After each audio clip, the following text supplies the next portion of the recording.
បាទសួស្តីបងប្អូនអញ្ចឹងវីដេអូនេះយើងចែករំលែកទៅនឹងការប្រើ AI យើងនិយាយជាមួយ AI អញ្ចឹងសម្រាប់អ្នកដែលអត់ដៃគូអត់សក់អត់មានអ្នកនិយាយលេងជាមួយអាចជ្រើសរើសវិធីនេះបានបងប្អូនអញ្ចឹងយើងអាចនិយាយលេងជាមួយ AI បានអញ្ចឹងយើងសូមប្រើប្រាស់ទៅលើ page Gemini អញ្ចឹងបងប្អូនចូលក្នុង Gemini មក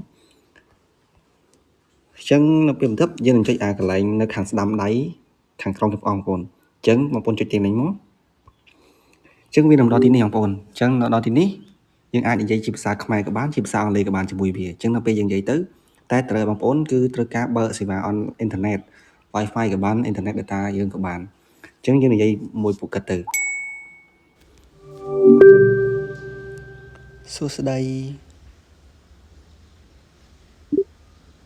សួស្តី